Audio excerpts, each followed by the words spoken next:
تمام سامعین، رونق اسٹیج، معزز علماء کرام، سادات ذوی الاحترام و حاضرین بزم، السلام علیکم ورحمۃ اللہ وبرکاتہ۔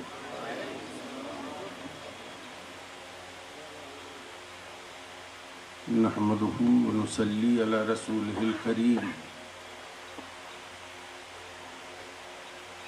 الحمد للہ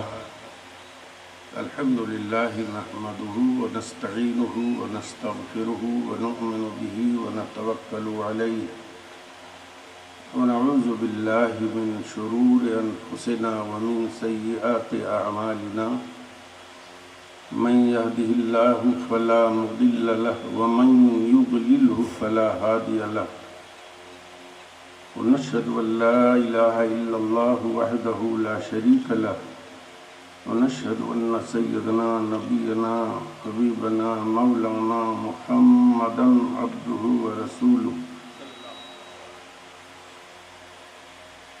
وعلى آله وأصحابه وأزواجه وذرياته وأهل بيته وعلماء ملته وشهداء محبته وأولياء طريقته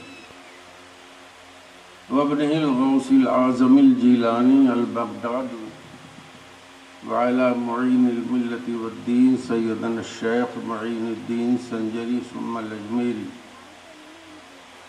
وعلى شيخ الإسلام والمسلمين على الحضرة الإمام أحمد رضا مجدد الملة والدين۔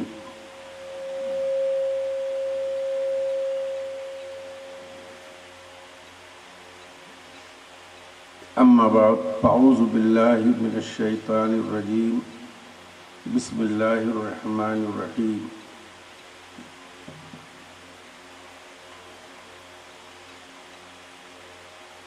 محمد رسول الله والذين معه أشداء على الكفار رحماء بينهم، آمنت بالله صدق الله العظيم وصدق رسوله النبي الأمين الكريم، ونحن على ذلك لمن الشاهدين والشاكرين والحمد لله رب العالمين۔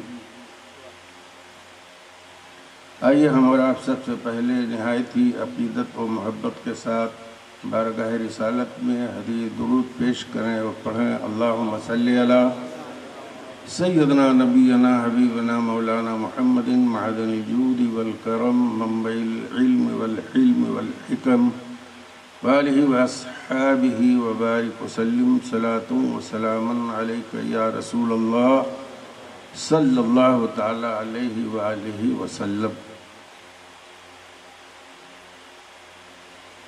آج لے ان کی پناہ، آج مدد مانگ ان سے، پھر نہ مانیں گے قیامت میں اگر مان گیا۔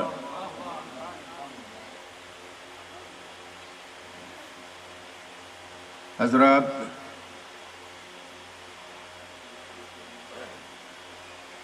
جس تقریب میں ہم اور آپ حاضر ہیں،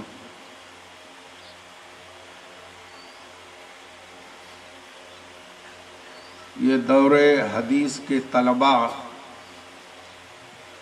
جن کا دارالمسکینیہ میں آخری سال ہے،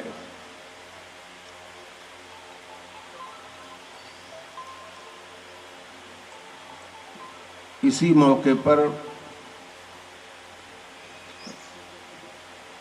ہندوستان کے تمام ہمارے اداروں میں رسم افتتاح بخاری ادا کی جاتی ہے۔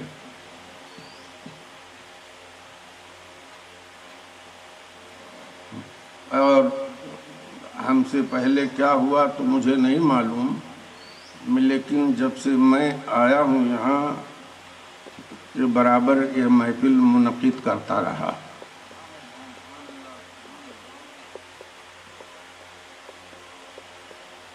حضرات، امام بخاری اور امام بخاری کی کتاب بخاری،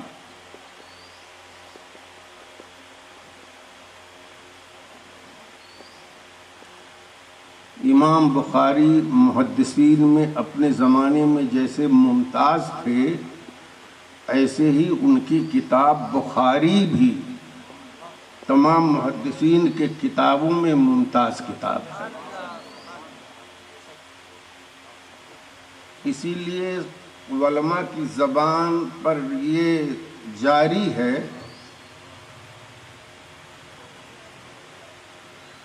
اصح الکتب بعد کتاب اللہ البخاری، اللہ کی کتاب قرآن کے بعد سب سے زیادہ صحیح کتاب بخاری۔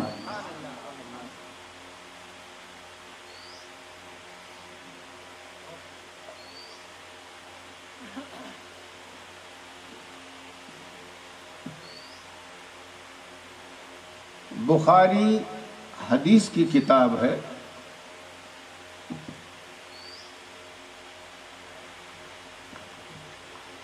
اور بغیر حدیث کو پڑھے ہوئے قرآن سمجھنا بہت ہی دشوار ہے، بلکہ یوں سمجھ لیجئے اگر حدیث کو سائڈ کر دیا جائے تو پھر قرآن کا کوئی مطلب ہی نہیں رہ جاتا ہے، اور وہ اعتماد جو حدیث پڑھنے کے بعد ہوتا ہے، حدیث کو نکالنے کے بعد پھر وہ اعتماد ختم ہو جاتا ہے۔ پھر اس بات کی کوئی تصدیق نہیں، کوئی ثبوت نہیں کہ اللہ کا کلام ہے۔ قرآن شریف کو 30 سپارہ آسمان سے بنا کر رب العزت نے بندھی بدھائی جلد بندی کر کے نہیں بھیجی تھی، بلکہ ایک ایک، دو دو، تین تین، پانچ پانچ، 10 آیتیں 23 سال تک مسلسل نازل ہوتی رہیں، اور اس کے بعد جو ہے اس کو جمع کیا گیا۔ حدیث کی اہمیت علماء فرماتے ہیں کہ جیسے قرآن واجب العمل ہے، واجب الاعتقاد ہے، ایسے ہی حدیث بھی واجب الاعتقاد، واجب العمل ہے۔ اس کے بعد اجماع امت اور قیاس بھی واجب العمل ہے، اس لیے کہ اسی بارگاہ سے ان کو سندیں ملی ہیں۔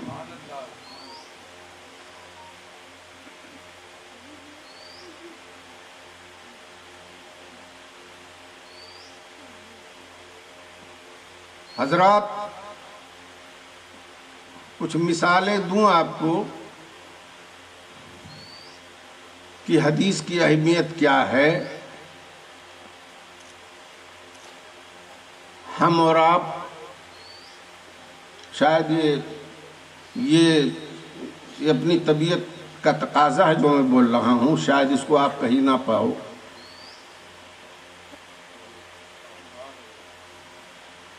ہم کھاتے ہیں، پیتے ہیں، سوتے ہیں، نہاتے ہیں، ہنستے ہیں، بولتے ہیں، جاگتے ہیں، لیکن اللہ ان میں سے کچھ نہیں کرتا۔ نہ کھاتا ہے، نہ پیتا ہے، نہ سوتا ہے۔ سوال یہ ہے کہ قرآن یہ کہہ رہا ہے اطیعوا اللہ و اطیعوا الرسول، اللہ کی اطاعت کرو، رسول کی اطاعت کرو۔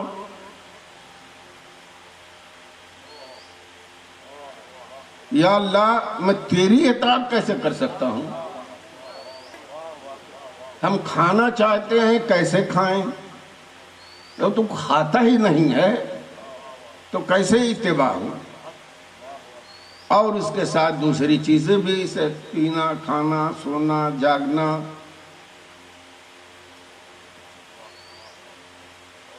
تو اللہ رب العزت نے ارشاد فرما دیا وَمَن يُطِعِ الرَّسُولَ فَقَدْ أَطَاعَ اللَّهَ، جس نے رسول کی اطاعت کی سمجھو اس نے خدا کی بندگی کا حق عطا کر دیا۔ سبحان اللہ۔ یہ ذہنی اختراع ہے ہماری۔ مجھے شبہ ہوا تھا ایک موقع پر، تو میں نے کہا اس کی تصدیق کر لوں۔ ہمارے زمانے میں جو علماء ہیں تجربہ کار، تو میں نے مفتی مطیع الرحمن سے تذکرہ کیا کہ میرے ذہن میں بات آتی ہے، آپ اس کی تصدیق یا تکذیب کیجئے۔ تو کہنے لگے ایک مقرر کو سمجھانے کے لیے اس میں کوئی غلط بات نہیں ہے۔ مقرری جو ہے تمہید باندھتا ہے، فیلڈ بناتا ہے، لوگوں کے ذہن کو ہموار کرنے کے بعد وہ بات جو کہتا ہے وہ ذہن نشین ہو جاتی ہے۔ میں نے کہا ٹھیک ہے، بس ہندوستان کے معروف و مشہور قابل وثوق فقیہ النفس کی تصدیق جب ہو گئی تو میں مطمئن ہو گیا۔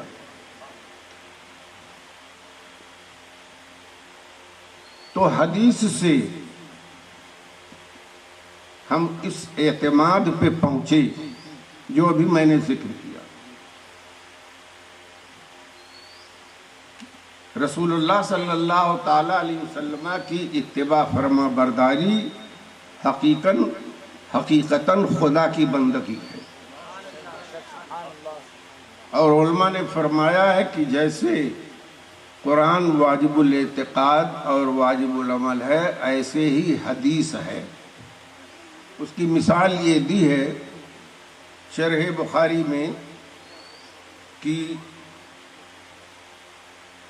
نماز جنازہ کا حکم ہے کہ نماز جنازہ فرض ہے، اگرچہ فرض عین نہیں تو فرض کفایہ ہے، لیکن اس کا طریقہ، اس کا حکم کہیں قرآن میں نہیں ہے۔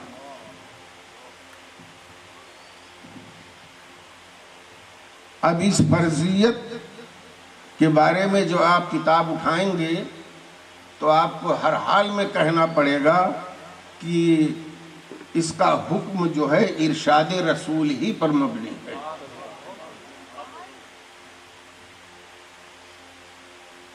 ایسے ہی نمازوں کے متعلق اذان کا حکم ہے۔ اذان کا لفظ تو آپ کو ملے چاہے، لیکن اذان کا حکم نہیں ملے گا۔ تو لا محالہ پھر یہی کہنا پڑے گا جو ہر نماز کے لیے لازم ہے، ضروری ہے، اس کی بنیاد بھی ارشاد رسول ہی ہے۔ اب حدیث کی اہمیت ظاہر ہو رہی ہے۔ نماز جنازہ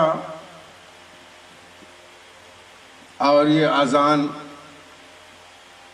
جمعہ کے اذان، خطبہ، ایسے ہی عید و بقرعید کے لیے یہ بھی ارشاد رسول ہی پر مبنی ہے۔ بلکہ ہم 5 وقتہ نماز سے زیادہ اہتمام اسی میں کرتے ہیں۔ اچھے اچھے کپڑے پہن کر بچوں کو انگلی پکڑا کے عیدگاہ کی طرف لے کے جاتے ہیں، اسی میں زیادہ اہتمام کرتے ہیں۔ تو حدیث کی مختصر یہ اہمیت ہوئی، اللہ کے رسول صلی اللہ تعالی علیہ وآلہ وسلم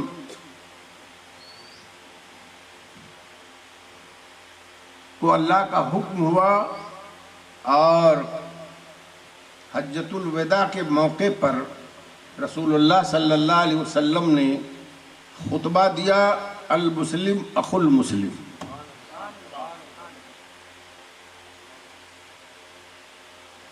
قرآن نے تو کہا تھا انما المؤمنون اخوۃ، اب اس کی شرع کا اختیار بانی اسلام کو ہے۔ ہر مسلمان دوسرے مسلمان کا بھائی ہے، کوئی پنجابی ہو، شیرازی ہو، پاکستانی ہو، ترکی ہو، تاتاری ہو، ہندوستانی ہو، چاہے عربی ہو، کوئی بھی ہو، المسلم اخو المسلم۔ اس اعلان نے سب کو ایک دوسرے کا بھائی بنا دیا، اور اس کے بعد میں نے جو تقریریں کی ربیع الاول شریف کے مہینے میں کچھ، اس میں بیان بھی کچھ کیا، جب ہر مسلمان دوسرے مسلمان کا بھائی ہے، دیکھیے رسول اللہ کے کسی فعل پر کسی کو اعتراض کی گنجائش نہیں ہے۔ ہم کچھ بول دے تو آپ اعتراض کر سکتے ہو، لیکن رسول اللہ کے حوالے سے اگر کوئی بات ہم بولیں تو کسی کو اعتراض کی گنجائش نہیں ہے۔ اللہ کے رسول صلی اللہ علیہ وسلم نے اسی بنیاد پر انما المؤمنون اخوۃ، جب سب بھائی ہیں، اور یہ خطبہ آپ نے دیا کہ یہ لوگوں سنو، نہ کسی عربی کو عجمی پر، نہ کسی عجمی کو عربی پر فوقیت حاصل ہے، صرف تقوی اور پرہیزگاری کی وجہ سے فوقیت حاصل ہے۔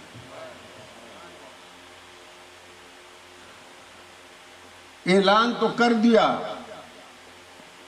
رسول اللہ صلی اللہ تعالیٰ علیہ وسلم ہر موقع پر، ہمارے پیغمبر کی یہی خصلت خصوصیت ہے دوسرے انبیاء کرام کے مقابلے میں، کہ ہر مسئلے میں ہمارے نبی اپنی نظیر پیش کرتے ہیں، اپنی مثال پیش کرتے ہیں، جس کو انکار کرنے کی کسی کو گنجائش نہیں ہے۔ احادیث کی کتابوں میں ہے، جس کو محدثین نے درج کیا، جانچ پرکھ تول کے، ہر مسلم دوسرے مسلم کا بھائی ہے۔ ضرورت تھی اب تھیوری کے بجائے پریکٹیکل کی۔ ایک کائے کلوٹے غلام کو گود لے لیا، زید بن حارثہ زید بن محمد کہلائے، زید بن حارثہ زید بن محمد کے نام سے مشہور ہو گئے۔ عملی نظیر پیش کرنے کی ضرورت تھی، اور پھر اس پر اور تائید کہ اپنی پھوپھی زاد بہن جو قبیلے قریش سے تھیں، قبیلے قریش عرب میں عزت و وجاہت کا حامل خاندان تھا، اس سے آپ نے اپنی پھوپھی زاد بہن کا نکاح کر دیا، اسی بنیاد پہ۔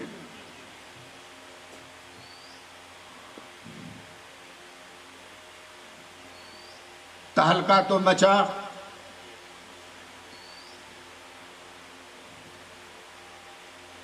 رسول اللہ مسلم شریف کی حدیث ہے کہ ہماری امت سے یہ جہالت نہیں ختم ہوگی، حسب نسب پہ فخر کرنا، یہ جہالت ختم نہیں ہوگی۔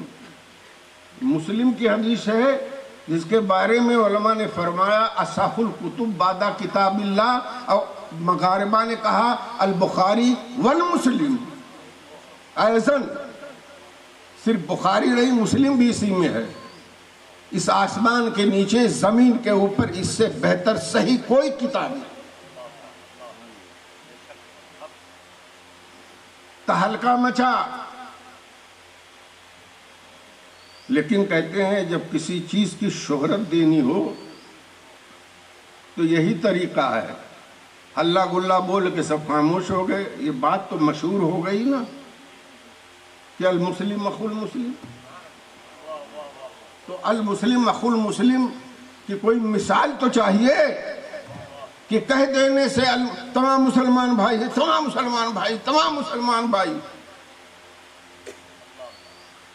کہتے ہیں حضرات کہ بابا امبیڈکر راؤ نے سوچا، اس کا کوئی دھرم نہیں تھا، مذاہب کا اس نے مطالعہ کیا اور سوچا کہ ہم مسلمان ہو جائیں، تو گاندھی جی نے کہا مسلمان ہو گئے تو اس میں بھی تو بہت اختلاف ہے، شیعہ ہیں، دو بندی وہابی بھی ہیں، یہاں نہیں ہے تو وہاں عرب میں بہت ہو گیا، وہاں سے یہاں آئے گا اب۔ بہرحال طے کر لیا اس نے کہ ہم کو اسلام کی خوبی زیادہ نظر آتی ہے، سمویدھان اسی نے بنایا سب۔ پتہ لگا کہ کون سب سے بڑا ہندوستان میں مولانا ہے جو سب اس کا جانکار ہے، بزرگ ہے، جس کی عقیدت سب کے دلوں میں ہے۔ لوگوں نے بتایا عطا اللہ بخاری، سید عطا اللہ بخاری۔ تو پتہ لگاتے ہوئے گئے سید صاحب کے پاس، لوگوں نے بتایا مولانا عبدالعلیم جو ہے وہ اعلیٰ حضرت کے خلیفہ ہیں، وہ تمام علوم کے ماہر ہیں، عقلی نقلی سبھی دلائل دے سکتے ہیں، لیکن اس وقت دور افریقہ پہ۔ تو ان کے پاس گیا، جب ان کے پاس وہ گیا جماعت کے ساتھ، تو لوگوں نے بتا دیا بابا امبیڈکر آ رہے ہیں اور اسلام کی طرف رجحان ان کا ہے۔ جب وہ آئے تو دروازہ بند تھا، اندر حضرت تشریف فرما تھے مسحری پر، اور نیچے سب ایسے بیٹھے ہوئے تھے۔ بہرحال انہوں نے خاطر تواضع کی، عزت کی، بات چیت ہوئی، اسلام کے بارے میں انہوں نے تمام سوالات کیے، انہوں نے جوابات دیے، اور منہ میں اتنا پان بھرا تھا کہ ان کو بولنا دشوار تھا۔ مطلب یہ ہمارے ملک میں پیروں کی ایک خاص خصلت ہے، ایک پان نہیں، اتنا پان کھاؤ کہ بولنا مشکل ہو جائے۔ تو اشارہ کیا تو لائے اگلدان، اب ان کا پان اگلدان میں جائے، جب چار چار پان ایک ساتھ کھائیں گے اگلدان برداشت کرے؟ تو ایک ہانڈی تھی اتنی بڑی، ایک مرید لے کے آیا اور کہا حضرت، منہ کے پاس لگا دیا، اس میں قے کیجئے، تھوکیے کہ الٹی کیجئے کہ قے کیجئے۔ بہرحال نکالا انہوں نے پان، اور اس کے بعد گفتگو شروع ہوئی۔ بالکل صحیح بتا رہا ہوں، علامہ قمر زماں سے ہماری بات ہوئی، ہاں، اور وہاں رہ کر مجلس کے آداب کو دیکھنے کے بعد، گفتگو کرنے کے بعد، جب بابا امبیڈکر جانے لگے تو دروازے سے جب باہر گئے تو لوگوں نے پوچھا حضرت اسلام تو نہیں قبول کیا؟ تو کہنے لگے اس لیے نہیں قبول کیا کہ اس مذہب میں بھی چمار ہیں۔ ہاں، اس قدر امتیاز ہم نے پڑھی ہے حدیث ان کے نبی کے بارے میں کہ دیہات سے آیا دیہاتی، اور مجلس میں پتہ لگانا چاہا، اب اس نے پوچھا ایکم محمد،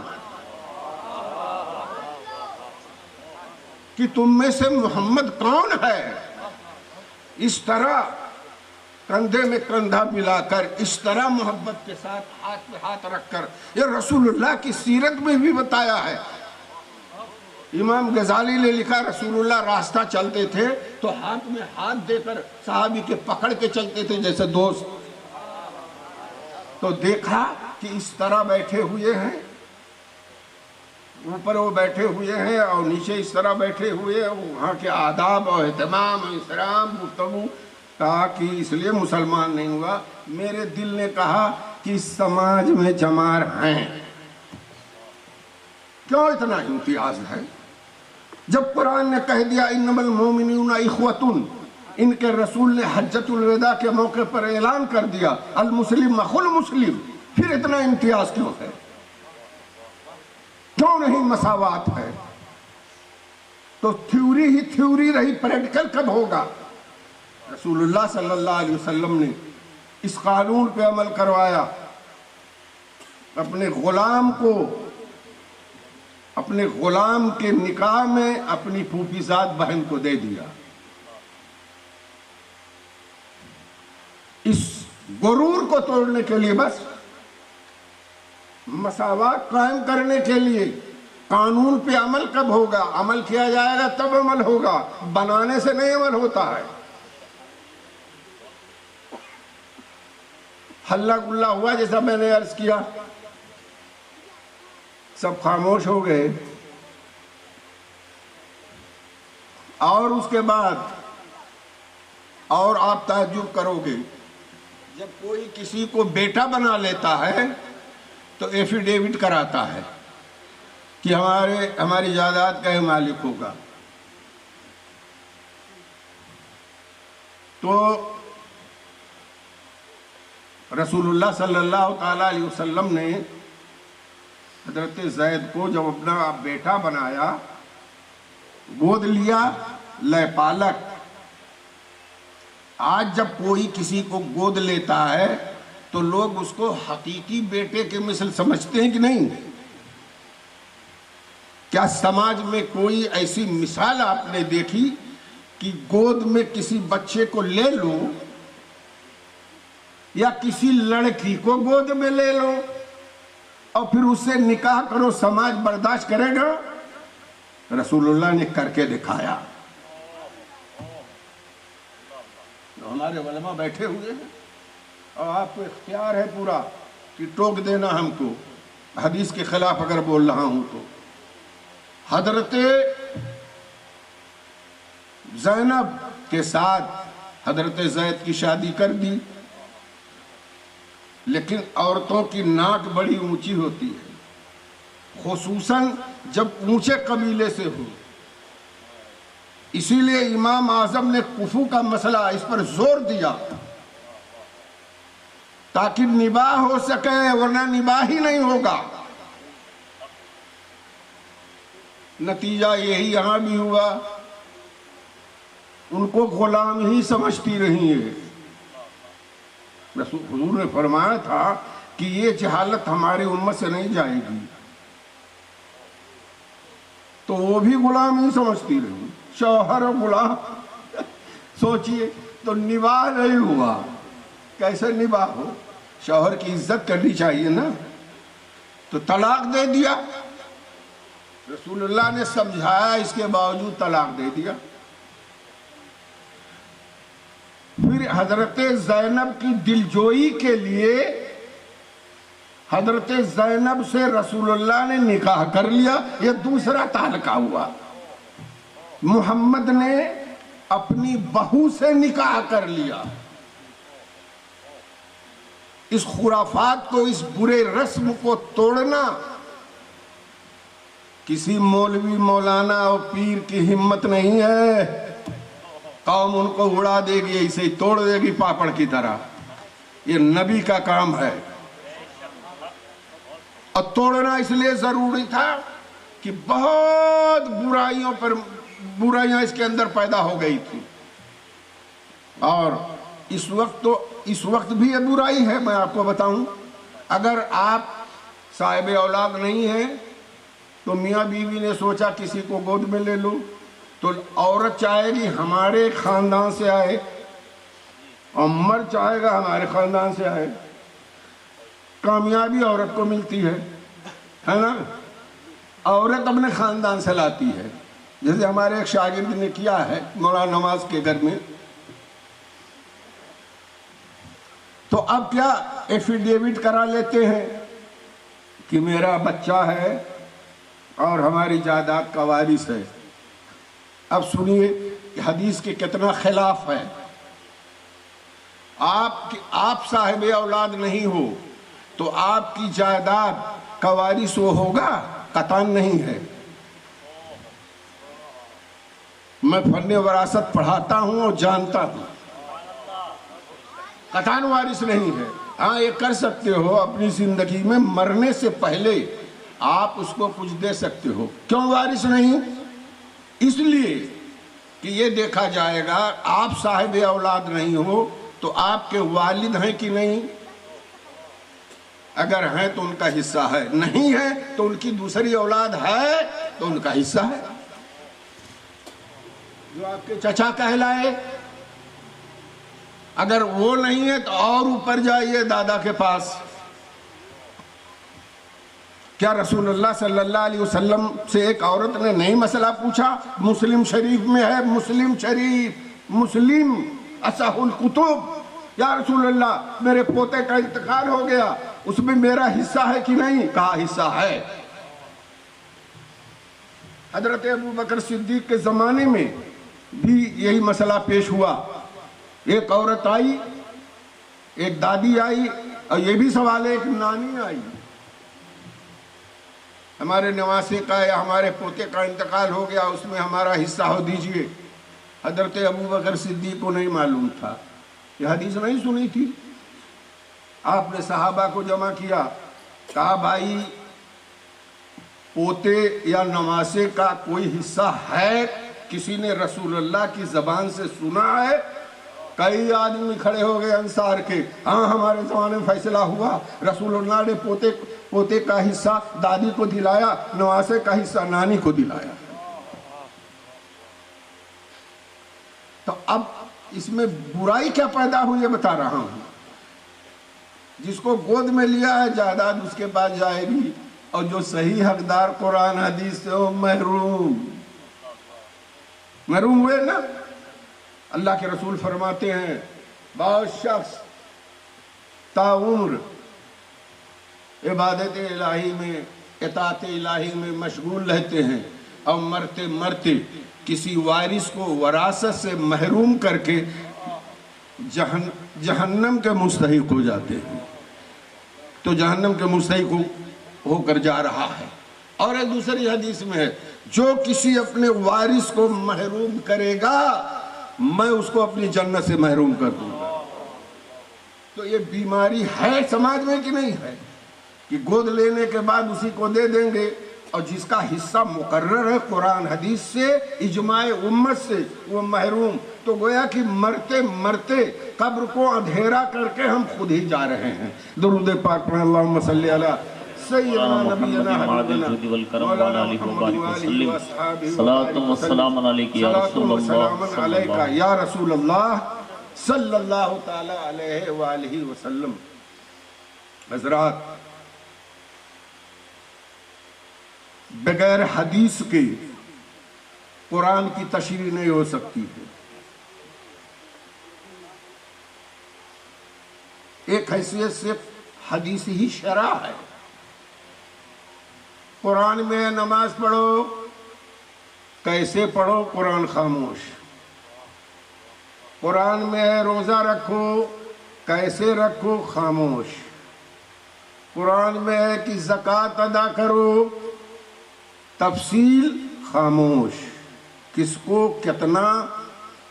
خاموش. حج کرو، کیسے کریں؟ خاموش. بغیر حدیث کا سہارا لیے ہوئے قرآن سمجھنا بہت مشکل ہے. تو میں عرض کر رہا تھا کہ جب یہ آیت نازل ہوئی انما المؤمنون اخوۃ، تو رسول اللہ نے اعلان فرمایا المسلم اخو المسلم، ہر مسلمان دوسرے مسلمان کا بھائی ہے. اس میں عربی اور ہندی، ہندوستانی اور ترکی اور تاتاری، افرنگی اور زنگی، کوئی امتیاز نہیں ہے. جیسا کہ رسول اللہ کے عمل سے ظاہر ہے. رسول اللہ کا صرف حکم نہیں ہے یہاں میں نے بتایا، میں نے عمل دکھا دیا نا، عمل دکھا دیا. اب یہاں تو سب خاموش ہونا پڑے گا. رسول اللہ کے عمل پر گفتگو کون کر سکتا ہے؟ کس کے اندر اتنی ہمت ہے جو ایمان سے جائے؟ نہ ماننے پر وہ ایمان سے جائے. دوستو، اسی قانون کی روشنی میں حجۃ الوداع کے موقع پر آخری قانون بتایا جا رہا ہے. 1,00,000 سے زیادہ صحابہ کی موجودگی میں اعلان ہو رہا ہے، اے لوگو، تم میں سب سے اچھا وہ ہے جو اپنے بیویوں اور بچوں کے لیے، گھر والوں کے لیے اچھا ہے، اور تم لوگوں میں سب سے اچھا میں ہوں کہ اپنے گھر والوں اپنی بیوی کے لیے تم سب سے اچھا ہو۔ آخری موقع پر اعلان ہوتا ہے، قانون دیا جاتا ہے، اے لوگوں سنو، آج سے تمام انتقامی خون باطل کر دیے گئے، بدلے کی بھاونا ختم۔ اس نے اس کو مار دیا تو دوسرے سال بدلہ لیا، تو تیسرے سال اس نے لیا، تو چوتھے سال اس نے لیا۔ یہ سینکڑوں سال عرب لڑائی میں لگے رہتے تھے، یہ رسول کے آنے کے بعد خاتمہ ہوا۔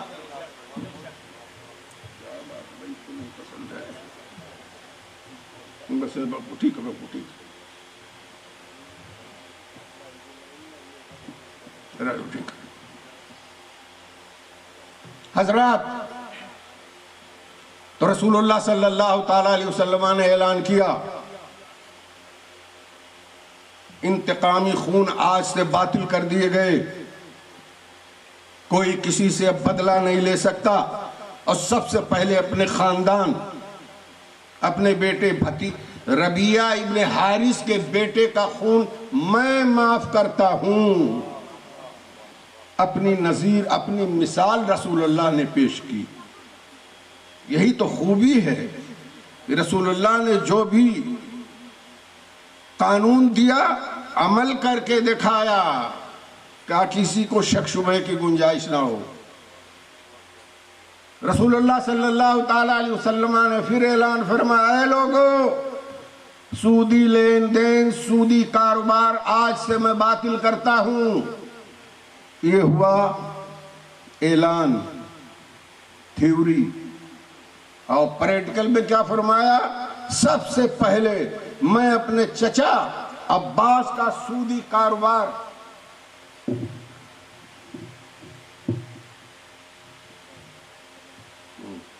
سب سے پہلے سودی کاروبار آج سے باطل، کوئی سودی کاروبار نہیں کر سکتا، اور سب سے پہلے میں اپنے چچا عباس کا سودی کاروبار باطل کرتا ہوں۔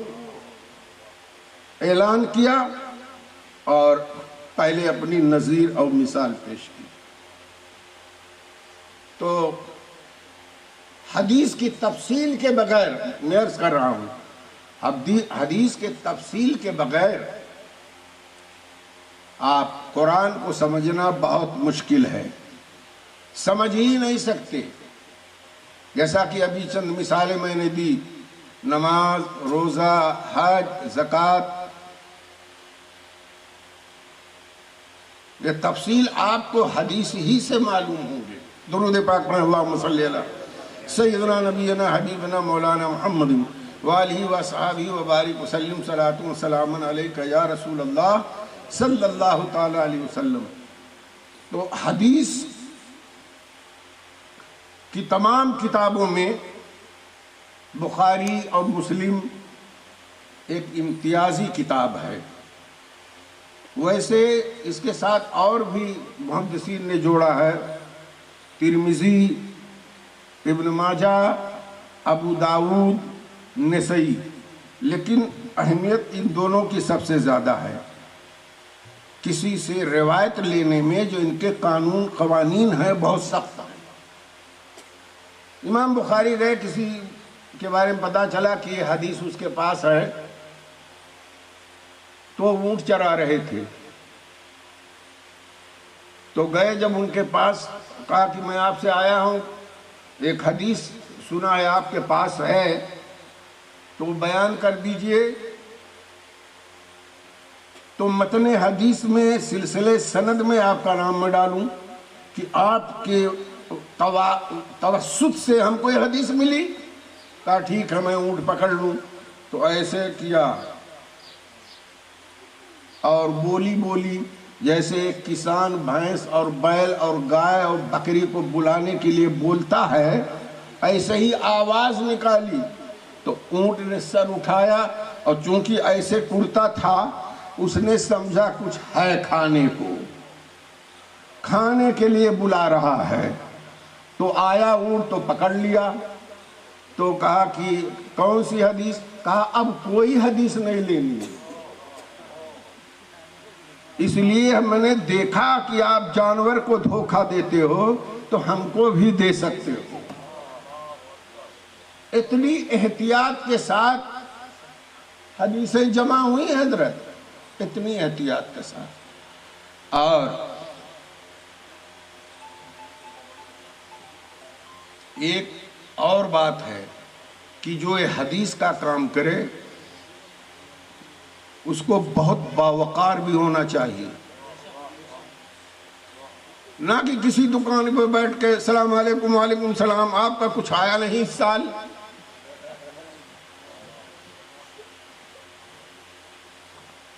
وقار کے خلاف ہوگا، اس کی حدیث نہیں مانی جائے گی. بازاروں میں گھومتا ہے خالی لنگی پہن کے، اس کی حدیث پر اتنا اعتبار نہیں ہوگا. چلتے پھرتے کھاتا ہے، چائے پیتا ہے کھڑے کھڑے بازار میں، اس کی حدیثوں پر اتنا اعتبار نہیں کیا جائے گا. وہ جو وہاں سے لے کر بخاری سے لے کر مسلسل رسول اللہ تک وہ جو سند بیان کرتے، اب تو حال ہے ہی نہیں. ہم تو جو انہوں نے لکھ دیا ہے وہ ہم کو بیان کرنا ہے.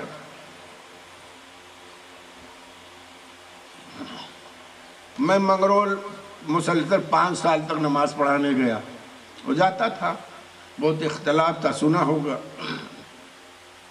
وہ بھی عجیب فتنے کی جگہ ہے، کوئی امام ٹکنے نہیں پاتا ہے.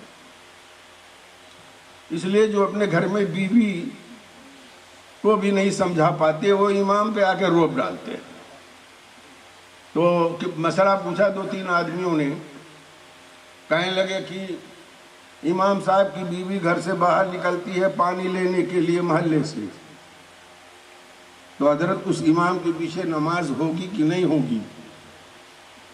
تو ہم نے کہا جمعہ میں جواب دوں گا، جمعہ ہی کو جاتا تھا. تو میں نے کہا آپ لوگوں کی بیویاں بھی جاتی ہیں پانی لینے کی نہیں؟ تو کہا جاتی ہیں. تو ہم نے کہا ہمارے رسول نے یہ فرمایا ہے کہ تم میں کئی آدمی جمع ہو تو ایک آدمی اس میں امام بن جائے جو تم سے اچھا ہو. تو وہ اس کی بیوی جو جاتی ہے پانی لینے، وہ پڑھنے میں، قرآن پڑھنے میں تم سے اچھا ہے کہ نہیں؟ کہا ہے. تو ہم نے کہا کوئی اعتراض نہیں. تمہاری بیوی جاتی ہے، تمہارے گھر میں ٹی وی ہے، امام کے گھر میں ٹی وی ہے، تو اس کے پیچھے نماز نہیں ہوگی، اور تمہارے گھر میں ہے تو؟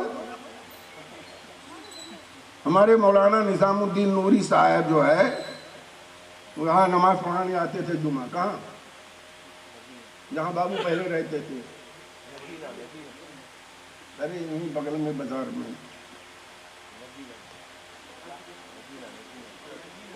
نہیں بھائی، نگینہ شاید ہوئی، جہاں مولانا عبد الواحد رہتے ان کے سامنے. نگینہ سنیے، اب بتاؤں گا آپ سے. تو تقریر کرتے تھے، ان کو ہر جمعے کو 50 روپیہ ملتا تھا. تو ہم نے کہا ایک موضوع میں دوں تو بیان کرو. کہوں بابا؟ تو کہنے لگے دیجیے. کہنے لگے کہ وہ ہم سے کہہ رہے ہیں کہ امامہ باندھیے. تو میں کہا بہت اچھا موضوع ہے، اسی پہ تقریر کر دیجئے کہ امامہ باندھنا رسول کے ہر امتی کے لیے لازم ہے. اور جب تمام مقتدی امامہ باندھنا شروع کر دیں گے تو امام تو بالکل شرم و حیا سے باندھے گا. تو خضر ماسٹر صاحب تھے، اس نے تقریر ہی کی اور جمعہ کے بعد کہہ دیا کہ حضرت آئندہ مت آنا، ہم نے بندوبست کر لیا ہے کہ ہم نہیں باندھیں گے، آپ باندھیں، ثواب ہم کو ملے، محنت ہم کریں اور ثواب ان کو ملے. یہ ہے زمانہ آج کل کا. یہ چشمدید واقعہ اس وقت رنگاری محلے میں مدرسہ چلتا تھا. تو حدیث پر اعتماد کیے بغیر قرآن پر عمل باطل ہے، عمل ہی نہیں ہو سکتا ہے. اور امام بخاری محدثین میں کیسے تھے حضرات؟ امام بخاری تو ایسے بزرگ شخصیت تھے، انہوں نے خواب دیکھا کہ رسول اللہ صلی اللہ تعالیٰ علیہ وسلم تشریف لے جا رہے ہیں، ان کے پیچھے پیچھے پیچھے پیچھے ان کے جہاں قدم پڑتے ہیں وہیں میں بھی قدم رکھتا ہوں. آنکھ کھلی تو معبرین سے تعبیر پوچھی تو جب معبرین نے بتایا کہ رسول اللہ صلی اللہ علیہ وسلم کی سنتوں کو تم زندہ کرو. اور ایک حدیث میں یوں بھی ہے واقعہ ان کے کہ دیکھا کہ رسول اللہ صلی اللہ علیہ وسلم تشریف فرما ہیں اور میں پنکھا جھل رہا ہوں، مکھی نہ بیٹھنے پائے، پنکھا جھل رہا ہوں. اس کی تعبیر جب پوچھی گئی تو معبرین نے کہا ان کے حدیث میں جو کوئی رطب و یابس ملانے کی کوشش کرے گا اس کو آپ جدا کر دو گے. یہ بخاری کا نام اس میں ہے، اس سقم کو آپ دور کر دو گے. امام بخاری رحمت اللہ تعالی علیہ امتحان کے دور سے بھی گزرے. کہتے نہیں ہیں، مثال تو یہ نہیں ٹھیک ہے جو دینا چاہتا ہوں، لیکن یہ اگر کوئی مولوی کسی شہر میں نیا آ جائے کہیں باہر سے، تب تو یہاں کے لوگوں کو مل جاتا ہے مشغلہ، مل گیا ہے. اب اس سے بہتر اور کون سا چرچا ہوگا؟ تو امام بخاری بغداد گئے تو وہاں کے محدثین نے کہا بڑی شہرت اس کی سنیے، چلو امتحان لیا جائے. اسی لیے ہمارے علماء نے کہا ہے ایک عالم دوسرے کی برائی کرے وہ قابل قبول نہیں ہے. میں فقہ کی کتابوں میں دکھا دوں، ان لوگوں کو نہیں معلوم ہے تو آگے مجھ سے پوچھ لے. ہاں نہیں، بالکل نہیں. معاصرین میں، ہم اثروں میں کوئی ایک دوسرے کی برائی کرے تو قابل قبول نہیں ہے، اس لیے کہ ان میں حسد بہت ہوتا ہے. یہ نہ سمجھیے کہ سب اوپر سے نیچے سفید ہی سفید ہے، کوئی ضروری نہیں کہ نیچے بھی سفید ہو، دل بھی سفید ہو ایسا. تو امام بخاری گئے تو انہوں نے کہا امتحان لیا جائے. 100 حدیثیں چنی اور 10 محدث آئے، کہا 10 حدیث تم لو، 10 تم، 10 تم، 10 بانٹ دیا 10 کو. امام بخاری آئے کہنے لگے کہ ہم حدیث سنانا چاہتے ہیں. قوت حافظہ دیکھیے امام بخاری کا، 10 نے سنا دی حدیث، متن میں نام بدل کے 10 حدیث سنا دی. کہا سن لیا آپ نے؟ کہا لا ادری، میں نہیں جانتا اس حدیث کو. دوسرا تم سناؤ، اس نے بھی سنایا ایسے گڑبڑ کر کے ادھر ادھر سے ملا کے. کہا لا ادری، اس حدیث کو میں نہیں جانتا. تیسرے نے سنایا، چوتھے نے، پانچویں نے، 10 نے سنایا. 10 جب سنا چکے تو کہا لا ادری، جتنی حدیثیں آپ نے سنائے کسی کو میں نہیں جانتا. تو کہا بتائیے؟ کہا سنو، پہلے جو تم نے حدیث سنائی ہے اب قوت حافظہ کا دیکھیے امتحان ہو رہا ہے. صحیح حدیث پڑھ کے سنائی اور تم نے فلاں جگہ فلاں کا نام لیا، یہ غلط ہے. پھر دوسرے کی حدیث سنائی، تیسرے کی، ایسے ہی 10 کی سنا دی. مجلس میں واہ واہ واہ واہ ہو گیا کہ یقیناً امام بخاری اپنے حدیث، یہ امیر المومنین فی الحدیث ہے. یہ قوت یادداشت.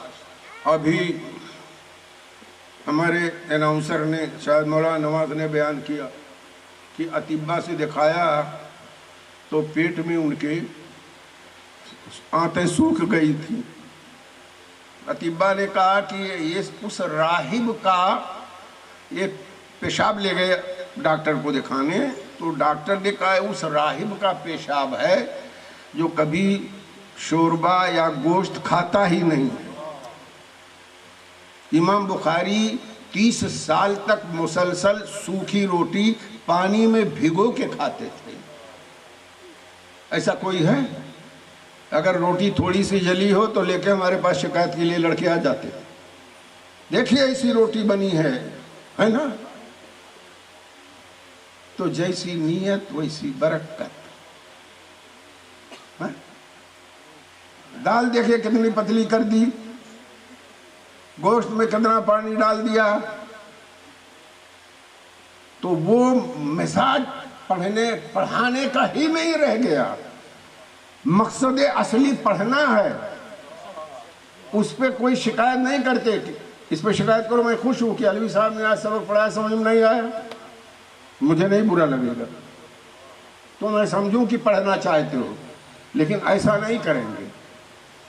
امام بخاری کا یہ قوت حافظہ تھا، اور عمل آپ نے دیکھ لیا۔ ایک چیز اور محدث کے لیے ضروری ہے میرے دوستو، کہ اس کے اوپر کوئی الزام نہ لگے، جھوٹی سچی لوگ لگانے میں مشہور ہوتے ہیں، اور 42 سال سے آپ حضرات کے 43 سال شروع ہو گیا، 43 آپ لوگوں کے ساتھ رہتا ہوں، اور ہمارے دوست جو ہیں وہ ہمارے بہت ہی عزیز ہیں، اور جنہوں نے ہم کو معاف نہیں کیا انہوں نے ابھی تک نہیں معاف کیا، جنہوں نے معاف نہیں کیا باپو وہ ابھی تک نہیں معاف کیا۔ جب پالاواڑ میں مدرسہ چلتا تھا تو کہتے تھے بھیا گیسٹ ہاؤس ہے، اس لیے کہ یو پی کے لڑکے تھے، تو میں نے تقریر میں کہا اشرفیہ میں، مبارک پور میں، مراد آباد میں، سنبھل میں آپ یہاں کے لڑکے نہیں پڑھتے ہیں؟ یہ مفتی صاحب ہمارے مولا علی کے کہاں پڑھ کے آئے؟ مراد آباد پڑھ کے آئے، نئی میاں میں پڑھ کے آئے، اب آپ سارے جہان میں کیوں بیوپار کرنے جاتے ہو؟ یہ تجھڑی بولی، سطحی بولی، کوئی ان کو کسنے والا بھی نہیں تھا۔ یہ تمام زخموں کو برداشت کرتے ہوئے 42 سال پورے ہوئے ہمارے، اور کمال تو یہ ہے کہ آنکھ بند کر کے اپنا کام کرتا رہا تو آپ کے سامنے یہ بلڈنگ نظر آ رہی ہے، آنکھ بند کر کے کام کرتا رہا، اس کی کوئی فکر نہیں، اجر تو اس سے لینا ہے، آپ سے نہیں اجر لینا ہے۔ حضرات تو یہ میں عرض کر رہا تھا کوئی الزام نہ آئے، لیکن ایسا زمانہ اگر ہوتا تو امام بخاری بھی 42 سال ہر ایک مہینہ نہیں روک پاتے، ایک مہینہ نہیں روک پاتے جو میں 42 سال سے ہوں۔ امام بخاری دریا کا سفر کر رہے ہیں، ایک شخص دوست ہو گیا، سنو آپ، اپنا سامان درست کر رہے ہیں، اس نے دیکھا کہ اشرفیوں کی ایک تھیلی ہے اور اس میں 1000 دینار ہیں، درہم نہیں، دینار جو سونے کا ہوتا ہے۔ اس نے سوچا موقع تو بہت اچھا ہے، یہ کوئی مولانا مولوی ہیں، ان کو بیوقوف بنا کے لے لیں۔ جب دریا جو ہے مجدھار کو کشتی مجدھار میں جب پہنچی اس نے رونا چلانا شروع کیا، پورے کشتی والے جمع ہو گئے، کیا بات ہے کیا بات ہے؟ کہا 1000 دینار کی تھیلی کسی نے چرا لی، اور رونا بند نہیں کیا، بھائی سب تلاشی دو۔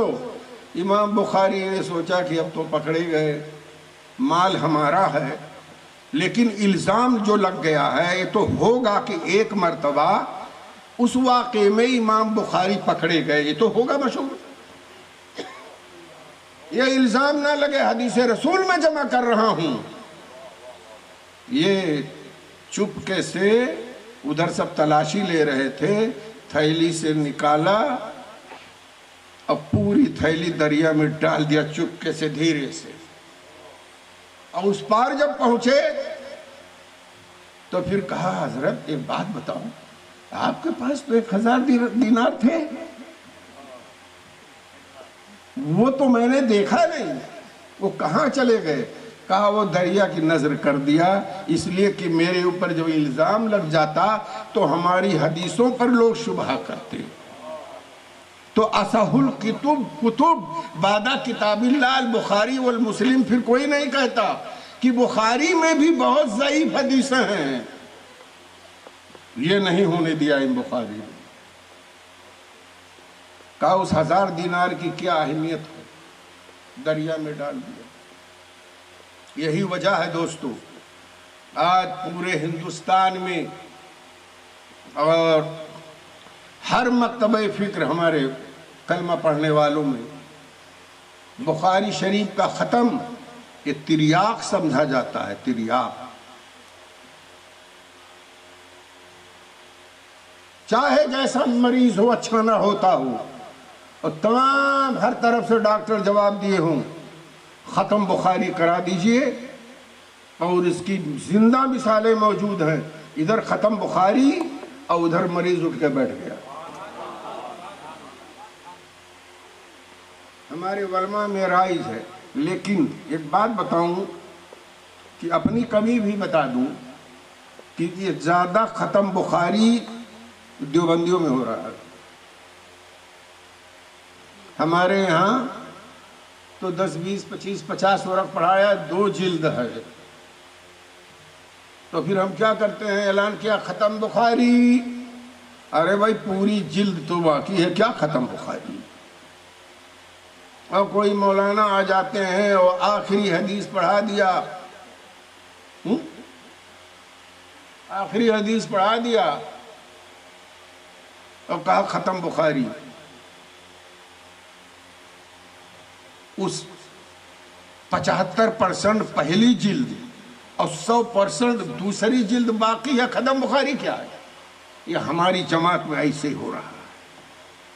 ہم پیچھے ہیں، پیچھے ہیں، پیچھے، خالی کھانے میں دعوت و اخنی میں مسحور ہیں۔ 5 کلومیٹر تو کھانے کے لیے چلے جاتے ہیں، لیکن اس تعلیم میں مضبوط نہیں ہے۔ کنتھاریا آپ کے بغل میں ہے نا، سبھی جانتے ہوں گے۔ کنتھاریا میں درجہ حفظ کے 45 درجے ہیں، صرف حفظ کے 45 درجے۔ ایک درجے میں 30 لڑکے کو اگر مانیے تو 45 میں کتنے ہوئے؟ یہ حال ہے۔ ہم تو گئے تھے دیکھنے کے لیے جب مدرسہ ہمارا بن رہا تھا، ہم کو ذوق تھا دیکھنے کا۔ اور دیہات سے عورتیں آتی ہیں، ایک پوری جماعت، بڑی جماعت، روٹی بنانے کے لیے 1 درجن عورتیں آتی ہیں، اور وہاں کا جو مینو ہے اس کے مطابق وہ بناتی ہیں اور کھلاتی ہیں۔ تو تعلیم میں بھی ہم پیچھے ہیں۔ اور دوسری مثال دوں، یہ RSS 100 سال سے ہے، وہ صاحب جانتے ہیں، اور پورے ہندوستان کے ہر اسٹیٹ میں ان کا اسکول ہے، اور 1 صدی سے ان کا اسکول چل رہا ہے۔ تو اب گھبراتے ہیں کہ یہ آفیسر جو ہے RSS مزاج کا لگتا ہے۔ 100 سال سے جب چل رہا ہے تو کون سا مزاج ہوگا؟ اس کے مقابلے میں ہماری جماعت کے رہنماؤں نے، آگوانوں نے یہ سوچا نہیں کہ ہم کو کیا کرنا ہے۔ کسی مسئلے میں ہم آگے نہیں جا سکے۔ حضرات امام بخاری کے اس واقعے سے عبرت حاصل کرنے کی ضرورت ہے۔ حضرت امام بخاری نماز پڑھنے کے لیے کسی باغ میں گئے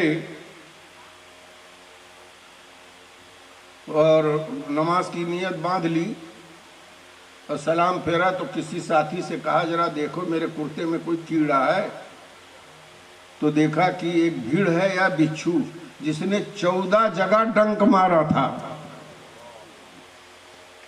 لوگوں نے کہا کہ آپ کو نماز توڑ دینی چاہیے، کہا ایسی صورت شروع کر دی کہ لطف آ رہا تھا اس میں۔ ایک بچھو ایک جگہ ڈنگ مار دے تو منہ سے تو جھاگ نکلتا ہے لوگوں کے، 14 جگہ اس نے ڈنک مارا اور نماز انہوں نے نہیں توڑی۔ امام بخاری کی کتاب جیسے لاجواب ہے محدثین میں، امام بخاری بھی محدثین میں لاجواب ہے، حتیٰ کہ مسلم بھی شاگردوں میں آ جاتے ہیں۔ امام مسلم جو بھی صحیح ستہ میں داخل ہے لیکن شاگردوں میں آ جاتے ہیں۔ کیوں؟ ان کے ہیں امام بخاری کے ہیں بہت کڑی شرط ہے. ہم نے کہہ دیا کہ ہم سے حدیث بیان کی مولانا نواز نے، اگر میں کہہ دوں تو امام بخاری کہتے ہیں ملاقات ضروری ہے، لقاء ضروری ہے. امام مسلم کی یہاں لقاء ضروری نہیں ہے. امام مسلم کہتے ہیں معاشرت ضروری ہے. اسی زمانے میں نواز بھی ہوں، اسی زمانے میں میں بھی ہوں، اور کہہ دی انہوں نے ہم سے بیان کی تو چلے گا. تو سختی کس کے یہاں ہے؟ امام بخاری کے. اعلیٰ حضرت کے زمانے میں ان کے ساتھی جو تھے محدث صورتی، مولانا وسیع احمد محدث صورتی، ان کے بارے میں مشہور تھا کہ اگر بخاری کو تراویح میں سنانے کی اجازت ہوتی تو پوری بخاری کو دونوں جلدوں کو تراویح میں سنا دیتے. وسیع احمد محدث صورتی کے بارے میں اللہ تعالیٰ نے اتنی مقبولیت عطا فرمائی، اتنی مقبولیت عطا فرمائی کہ شاید قیامت تک کسی محدث کو اتنی مقبولیت نہیں ملے گی. آپ کا انتقال ہوا تو سارا ملک ٹوٹ پڑا اور جنازے کی نماز 6 مرتبہ ہوئی، اور دفن کرنے کے بعد تبرک کے طور پر ان کی قبر سے لوگ مٹی لے کے جانے لگے تو گڈھا ہو گیا قبر کے کنارے. لوگوں نے مٹی ڈالی، پھر گڈھا ہو گیا تو کنارے کنارے جو ہے کٹگھرا بنا دیا تاکہ اندر سے کوئی نہ لے جائے. جو بھی لے جاتا تھا، اور اس زمانے میں کوئی دشواری پیش آتی تھی تو امام بخاری کے مزار پر لوگ ختم بخاری کرتے تھے تو ان کے تمام پریشانی دور ہو جاتی. آج بھی اگر کوئی شخص بہت پریشان ہو، بیمار ہو، لا علاج ہو، لا ینحل مسائل ہو، تو ختم بخاری سے بہتر کوئی نسخہ نہیں ہے. ہمیں بہت مسرت کے ساتھ ہم اعلان کرتے ہیں کہ ان بچوں نے اتنے دن یہاں گزارا، بہت محنت سے تعلیم حاصل کی، اس درجے میں پہنچے کہ اس کتاب کو پڑھنے کے بعد اب ان کی دستار بندی ہوگی. جتنے دن مدرسہ چلے گا، ہمارے مدرسے کے ٹرسٹ جو بھی تاریخ متعین کریں گے اس میں 100 سالہ جشن ہوگا.